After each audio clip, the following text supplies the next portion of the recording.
Bleus. Je dis ces pauvres bleus parce qu'ils s'en prennent plein la figure. Mais alors, est-ce que c'est pas mérité? En tout cas, regardez la une de François, déserteur.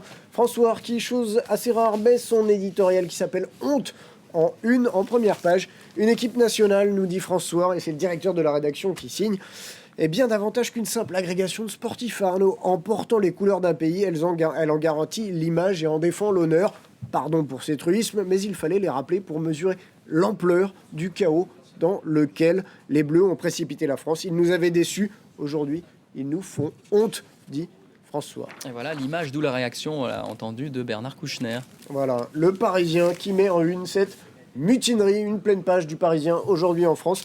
Le Parisien qui a cette petite phrase: avoir l'équipe la plus nulle du mondial était déjà insupportable, avoir la plus bête est juste intolérable. Et alors le Parisien qui a cette petite information: selon leurs informations, il y a 3 meneurs à cette rébellion des Bleus: William Gallas, Eric Abidal, Florent Malouda. Tous suivent, tous soit comme des moutons, soit sans avoir le choix. Ça, c'est la petite information du Parisien. Donc 3 meneurs à cette crise au sein de l'équipe de France. Et alors, Libération qui titre le foutoir avec 2 O, c'est le foutoir. S'il y a bien dans ce vaudeville un coupable, Nicolas Anelka, des fautifs, tous ces joueurs grévistes, pas à la hauteur ni de leur salaire, ni de la chance qu'ils ont d'exercer le métier dont ils rêvaient enfants. Il y a aussi un responsable, c'est le sélectionneur de l'équipe de France. Libération qui, en page intérieure, a ce titre assez intéressant, c'est le feu tricolore. Et puis l'équipe qui avait révélé en une les insultes d'Anelka, remet le couvert aujourd'hui. L'équipe remet le couvert. Alors avant que je revienne à la une de l'équipe elle-même, je voudrais vous parler de ce petit article dans Libération sur la rage des Bleus contre le journal L'équipe, justement. Le quotidien sportif est surtout, depuis 5 jours, la bête noire des joueurs et de l'encadrement. On sent une haine féroce des joueurs contre le quotidien. Il faut dire que les journalistes de l'équipe n'y vont pas de main morte. C'est nouveau d'ailleurs un peu. Ouais. Enfin, on se souvient de 98 contre avec Aimé Jacquet, ça avait été assez compliqué. D'où la prudence ces derniers temps, et puis là on attaque. Vendredi, la manchette: les imposteurs suite à la faillite face au Mexique. Samedi, les insultes d'Anelka. Il y avait ce gros titre hier: va te faire...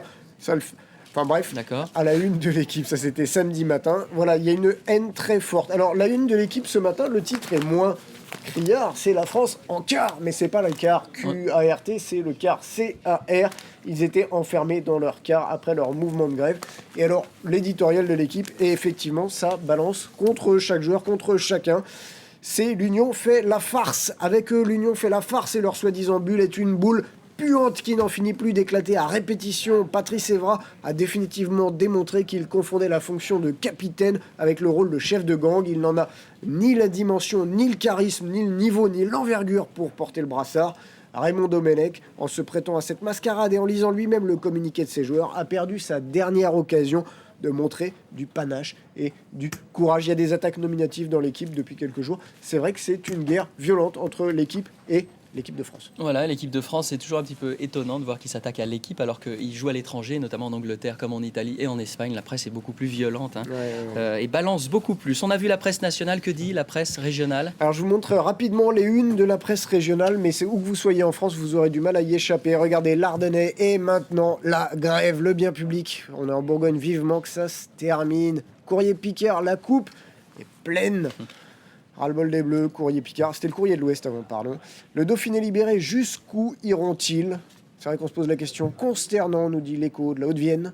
L'Est est clair. Et en plus, les Bleus osent faire la grève. Le foot français, la risée du monde, midi libre. Allez, champion du monde du ridicule. Ça, c'est le Progrès de Lyon. Vous connaissez. La Provence, qu'ils arrêtent leur cirque. Pitoyable, l'Union, on est à Reims, vous voyez, toute la presse régionale en parle. On a cette petite phrase dans les dernières nouvelles d'Alsace: d'une certaine façon, la France a déjà réussi sa Coupe du Monde 2010. Quand le temps aura passé, en effet, l'histoire ne retiendra de ce mondial que 2 équipes, celle du pays vainqueur et peut-être plus encore, la France. Tiens, on va s'intéresser maintenant, vous l'avez lu cet article dans Le Parisien, sur la fuite peut-être des sponsors. Oui, les sponsors piquent leur crise et c'est là que ça va faire le plus mal aux Bleus s'ils ne réagissent pas aux critiques de la presse. Eh bien peut-être les sponsors qui se retirent, ça leur fera du mal. Aujourd'hui, tous les grands sponsors, nous dit Le Parisien, organisent des réunions de crise. Chez GDF Suez, nous allons examiner, citation d'un responsable de GDF Suez, l'ensemble des lignes du contrat qui nous lie à la FFF jusqu'en 2014 et à la Coupe du Monde du Brésil, au Brésil, pour voir ce que nous pouvons dénoncer. Le Figaro fait un zoom plus particulièrement sur Anelka, qui a pas mal de sponsors à lui tout seul. À l'image de Tiger Woods, empêtré dans des affaires d'infidélité, il est lâché par certains de ses sponsors qui commencent à se désolidariser. La chaîne de fast-food Quick va le retirer de ses publicités. Procter & Gamble, les chips Pringles, n'a pas encore réagi à chaud. Et à propos de cette campagne de pub de Quick avec Nicolas Anelka, eh bien, il y a une photo dans le quotidien en ligne Rue 89. C'est une photo prise dans les rues de Paris, me semble-t-il. Regardez, c'est une publicité pour Quick. Eh ben, on la voit pas très bien, dites-moi. C'est dommage qu'elle ait été zoomée comme ça. Voilà, alors, il portait un hamburger et à la place, maintenant, il porte l'insulte. là, sa fameuse insulte sale. Fils de pute. On dit. Vous l'avez dit. Merci Stanislas de Saint-Hippolyte, vous m'avez poussé, et je l'ai dit.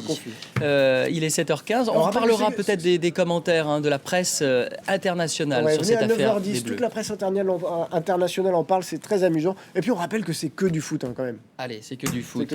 L'essentiel de l'actualité développée ce matin, 7h15 à Paris, les Bleus au bord de